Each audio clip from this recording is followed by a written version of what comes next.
வணக்கம். திண்டுக்கல் பி. மோகன், இந்து மக்கள் கட்சி மாநில தொண்டணி தலைவர். இன்று திண்டுக்கல் மாவட்ட ஆட்சியர் வழி மூலியமாக மாண்புமிகு தமிழக முதலமைச்சர் அவர்களுக்கு ஒரு கோரிக்கை மனு சமர்ப்பிக்கப்படுகிறது. அந்த மனுவில் இருப்பது என்னவென்றால், திண்டுக்கல் மாவட்டம் ஆத்தூர் சட்டமன்ற தொகுதிக்கு உட்பட்ட குறிப்பாக வக்கம்பட்டி கிராமத்தில் இந்து மக்கள் சிறுபான்மையினாக மாறி உள்ளார்கள்.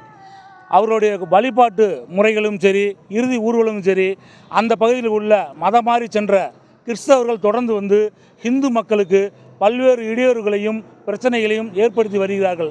அதேபோல் பஞ்சம்பட்டியில் எல்லா இடத்துலையும் கிறிஸ்தவர்கள் பெருவாரியாக மதம் மாறிய காரணத்தினால இந்து தமிழர்கள் சிறுபான்மையாக மாறி உள்ள காரணத்தினால தொடர்ந்து வழிபாட்டு நெறிமுறைகள் அடக்குமுறையாகிறது. அதேபோல் கலிக்கம்பட்டி, பெருமாள் கோயில்பட்டி, ஆலமரத்துப்பட்டி ஆகிய கிராமங்களில் இந்து தமிழர்களுடைய வழிபாட்டு முறைகளும் கலாச்சாரங்களும் தடுக்கப்படுகிறது. அதே போல் இந்து தமிழர்கள் அந்த கிறிஸ்தவ ஃபாதரியார் என்று சொல்லக்கூடிய நபர்கள் இவர்களுடன் உறவு வைத்து கொள்ளக்கூடாது, எந்த ஒரு வணிக ஒப்பந்தம் செய்யக்கூடாது என்று ஊர் கட்டுப்பாடு போட்டிருக்கிறதாக தகவல் வருகிறது.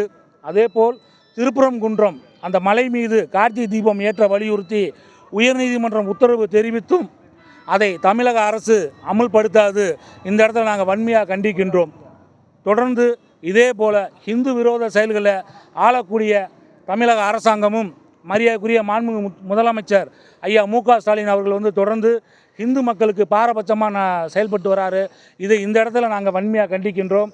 அதே போல் வருகின்ற 7ஆம் தேதி திண்டுக்கல் மாவட்டத்துக்கு முதலமைச்சர் அவர்கள் பல்வேறு நலத்திட்ட பணிகள் வழங்குவதற்கு வருகிறதாக எங்களுக்கு தகவல் தெரிகிறது. அவ்வாறு அவர் வரும் பட்சத்தில் கருப்பு கொடியுடன் அவருக்கு இந்து முறைப்படி பூர்ண கும்ப மரியாதை இந்து மக்கள் கட்சி சார்பாகவும் அந்த பாதிக்கப்பட்ட கிராம மக்களை ஒன்றிணைத்து நாங்கள் அவருக்கு வரவேற்பு நிகழ்ச்சி செய்வோம் என்பதை இந்த வேளை தெரிவித்துக் கொள்கிறோம்.